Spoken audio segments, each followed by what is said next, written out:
Tempat pembuangan akhir, TPA, Regional Sarbagita Suung akan resmi ditutup per 23 Desember 2025. Kota Denpasar yang bergantung pada TPA Suung dibuat kelimpungan dengan rencana penutupan TPA Suung tersebut. Apalagi hampir 70%-nya dari timbulan sampah di Denpasar masih dibuang ke TPA Suung. Untuk antisipasi penutupan TPA Suung tersebut, pemerintah Kota Denpasar menyewa sebanyak 60 truk. Truk ini nantinya akan digunakan untuk membuang sampah apabila ada tempat pembuangan lain yang memungkinkan. 60 truk baru kami siapkan walaupun sewa apabila ada solusi buang di tempat lain, kata Wali Kota Denpasar, IGN Jaya Negara. Apalagi jika melihat kenyataan jika setengah lebih sampah di Denpasar tak bisa tertangani. Pasalnya, dengan pengolahan yang ada saat ini, baik TPS 3R, TPST yang disulap menjadi pusat daur ulang, PDU, maupun teba modern dan ban sampah tak mampu mengatasi timbulan sampah harian. Dalam sehari Denpasar menghasilkan rata-rata 1.050 ton. Selama ini, Denpasar hanya mengandalkan TPA Suung untuk pembuangan sampah yang tak bisa diolah. Denpasar hanya memiliki TPA Suung sebagai tempat pembuangan akhir, tidak ada lahan, katanya. Meski demikian, Pemkot Denpasar telah berupaya untuk melakukan pembelian lahan, di mana Pemkot menganggarkan 150 miliar rupiah untuk membeli 3 hektar tanah di Pesanggaran. Tanah tersebut rencananya akan digunakan untuk mengelola sampah. Itu komitmen kami tidak mau bergantung dengan TPA Suung, paparnya. Namun, oleh Danantara tidak diperbolehkan kerjasama dengan pihak lain. Jika bekerja sama dengan pihak lain, maka subsidi listrik sebesar 20 sen per kWh tidak akan dikeluarkan. Sehingga pihak yang mau ajak kami kerja sama mundur. Tidak berani lagi karena dia mengharapkan mendapat subsidi listrik yang 20 sen per kWh-nya itu, katanya. Sehingga mau tak mau, pihaknya pun ikut dengan Danantara untuk penggarapan pengolahan sampah menjadi energi listrik, PSEL. Selain itu, Pemkot berupaya untuk menangani sampah. Satu di antaranya mengajak hotel untuk melakukan pengolahan sampah mandiri. Hal ini akan dilakukan bertahap, hingga nantinya hotel-hotel bisa melakukan pengolahan mandiri. Hotel kan memberikan kontribusi pembangunan di Denpasar.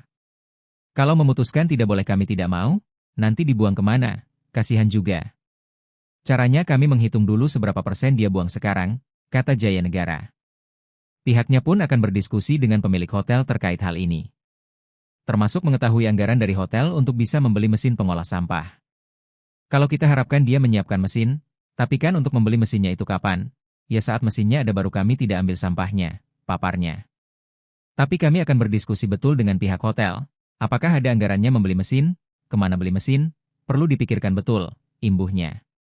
Sebelumnya, Wakil Wali Kota Denpasar, Kadek Agus Arya Wibawa mengatakan Denpasar hanya sanggup mengolah 500 ton sampah per hari. Padahal, total timbulan sampah yang dihasilkan kota ini mencapai 1.050 ton setiap harinya. Dari peta mitigasi, maksimal kami baru bisa menyelesaikan 500 ton per hari. Sementara produksi sampah Denpasar 1.050 ton per hari. Ini yang harus segera kami pikirkan, ujar Arya Wibawa. Untuk mengatasi itu dalam waktu singkat, Pemkot Denpasar menempuh langkah mitigasi darurat berbasis sumber. Hingga akhir tahun ini, pemerintah akan menyiapkan total 6.815 unit sarana pengolahan sampah ke desa dan kelurahan. Ini terdiri atas 3.220 unit teba modern, dan 3.595 unit tong komposter. Selain itu, optimalisasi dilakukan pada 24 tempat pengolahan sampah reduce, RUC, Recycle, TPS 3R, dan pengaktifan kembali 338 ban sampah. Namun, Arya Wibawa mengakui TPS 3R menghadapi kendala klasik berupa overload, di mana kapasitas mesin rata-rata 5 ton seringkali kalah cepat dibandingkan volume sampah masuk yang bisa mencapai 10 ton. Di sisi lain, 3 pusat daur ulang, PDU, di Padang Sambian Kaja, Kertalangu, dan Tahurak ini diperkuat dengan 9 unit mesin berkapasitas total 30 ton per hari, ditambah 2 mesin yang sedang dalam tahap perakitan. Arya Wibawa mengatakan Pemkot terus mempercepat kesiapan seluruh fasilitas pengolahan sampah, terutama menjelang penutupan TPA Suung. Atas arahan Bapak Wali Kota, kami juga melakukan pemetaan lokasi untuk kemungkinan penambahan mesin. Di Tahura dan Kertalangu masih ada ruang untuk meningkatkan kapasitas, ujarnya. Di sisi lain, Pemkot Denpasar mengubah TPST Kesiman Kertalangu Denpasar yang sempat mangkrak ini telah beroperasi kembali menjadi pusat daur ulang, PDU. Dalam tahap uji coba ini, PDU ini baru mengolah sebanyak 14 ton sampah per hari. Sampah yang diolah berupa kayu, sampah organik dan plastik yang baru dicacah. Dengan pengoperasian penuh PDU Kesiman Kertalangu dan Tahura, Pemkot berharap kemampuan penanganan sampah dapat terus ditingkatkan secara bertahap. Masalah sampah di Kabupaten Badung sampai saat ini belum juga tuntas. Bahkan Pemkab Badung kini sudah membangun tempat pengolahan sampah terpadu, TPST, di wilayah Tuban, Kecamatan Kuta. Hanya saja semua itu dinilai belum bisa menyelesaikan masalah.